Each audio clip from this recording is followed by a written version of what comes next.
Sans plus tarder, nous passons à Alejandra Morena de FIAN International,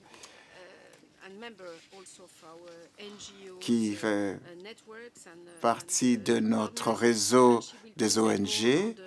Elle va nous faire une présentation au droit à l'eau et droit à une nutrition et une alimentation adéquate. Merci d'être là.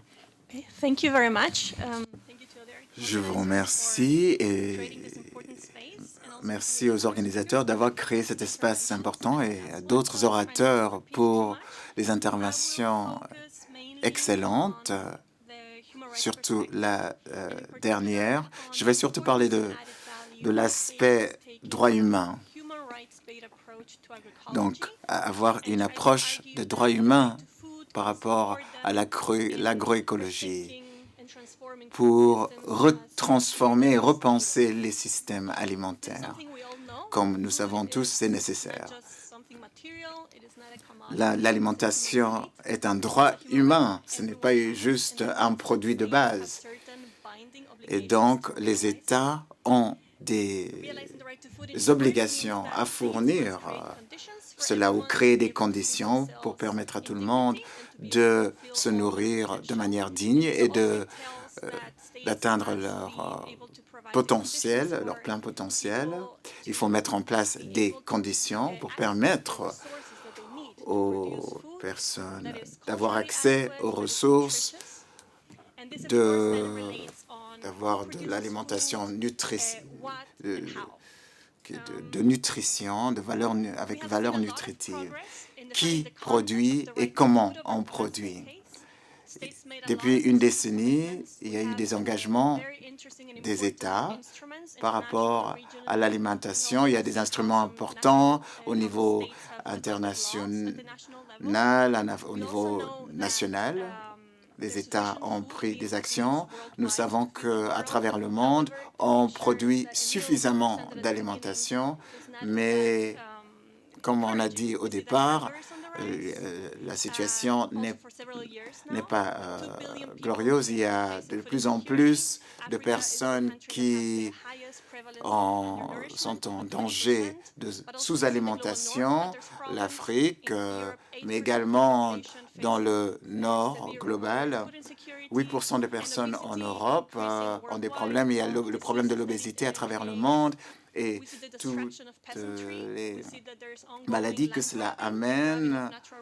Nous voyons l'accaparement des terres et des ressources liées aux terres. Et il y a une concentration du pouvoir par rapport aux moyens de produire l'alimentation. Et il y a une concentration du pouvoir et du pouvoir des entreprises. Et tout cela pose des problèmes. C'est un des droits actuellement qui sont le plus violés actuellement.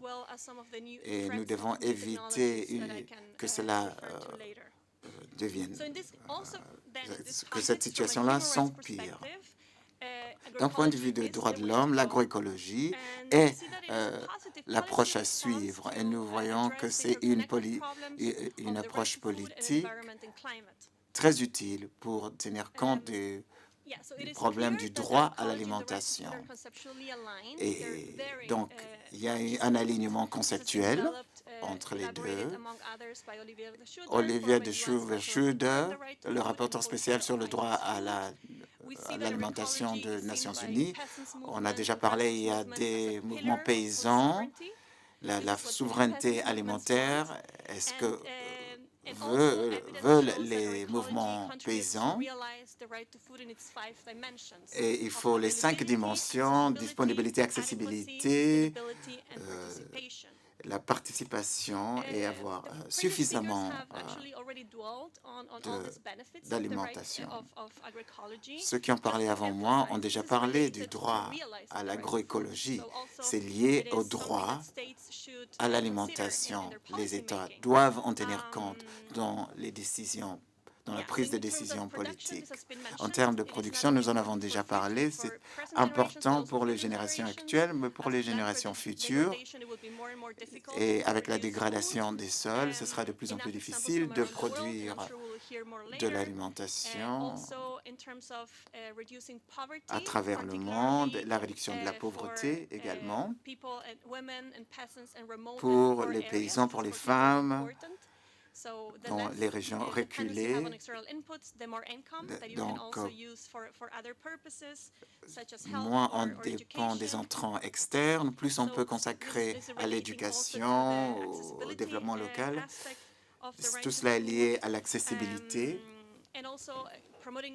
et également promouvoir l'agroécologie peut soutenir les États de faire face à l'urbanisation croissante. En ce qui concerne les régions rurales, on peut aider les jeunes à rester dans les régions rurales. C'est important d'améliorer les régimes alimentaires. Nous avons donné des exemples à travers le monde. Et en ce qui concerne le changement climatique, l'agroécologie peut aider à réduire les effets du changement climatique de manière différente. Il y a un groupe de femmes au Sénégal, ils ont pu, en produisant le riz, ils ont pu combattre les problèmes liés à l'inondation et elles ont pu augmenter leurs revenus. Elles ne devaient plus voyager pour aller acheter le riz. Et donc, cela tient compte de tout ce que je viens de dire. Donc, le droit à l'alimentation est lié à l'agroécologie. Quelqu'un a déjà dit ceci, donc l'importance de la capacité d'autonomiser les êtres humains, qui doivent être capables de participer sur la prise de décision sur les questions qui ont un effet sur leur vie. Les femmes, les paysans doivent pouvoir participer et l'agroécologie permet cela. Et cela peut contribuer aux droits des femmes et transformer les relations liées au genre. Il y a des études qui démontrent cela. Et dans des processus écologiques, nous voyons qu'il y a des initiatives pour avoir une participation inclusive, où les femmes peuvent améliorer leurs revenus et jouer un rôle dans leur communauté à travers l'agroécologie. Il y a des études également qui démontrent que les femmes souvent travaillent sans rémunération 5 à 10 heures par jour et l'agroécologie peut soutenir les femmes pour réduire ces fardeaux de plusieurs manières. Et si nous avons le temps, nous pouvons en discuter plus tard.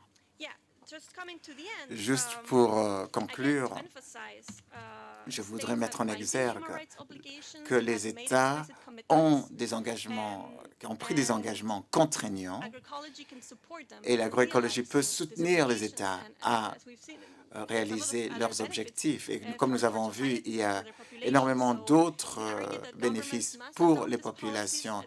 Donc, les gouvernements doivent adopter ces politiques qui permettent la transition pour pouvoir consacrer un maximum de ressources au droit à l'alimentation et la nutrition. Et il existe énormément de recommandations. Nous pensons que les droits de l'homme doivent être considérés comme beaucoup plus importants que le profit. Et les gouvernements et les institutions doivent s'assurer qu'il y a une cohérence avec les droits de l'homme lorsqu'ils adoptent et signent des accords commerciaux. Et ils ne devraient pas promouvoir juste l'agriculture industrielle. Les États devraient assurer une distribution équitable aux ressources, donc droit aux terres, à l'eau, à la biodiversité, aux semences. Et donc, l'agroécologie va de pair avec des politiques qui protègent ces droits, surtout en Afrique, les systèmes de droits fonciers et des systèmes paysans qui sont souvent collectifs. Et souvent, la protection des droits à la propriété, parfois de la propriété intellectuelle, souvent vont à l'encontre des droits aux semences, par exemple. Et il y a des déclarations des Nations Unies, des droits humains qui parlent déjà du droit à la biodiversité, à l'accès aux terres, et tout cela a déjà été soutenu par les pays africains et des Caraïbes et du Pacifique, un peu moins en Europe. Et il y a les orientations du Kenya sur l'agroforesterie responsable qui sont aussi importants. Nous pensons que c'est important et nos partenaires des mouvements sociaux partagent nos points de vue. On pense aux menaces des nouvelles technologies. Il peut y avoir des bénéfices, mais qui contrôle et qui a accès aux technologies?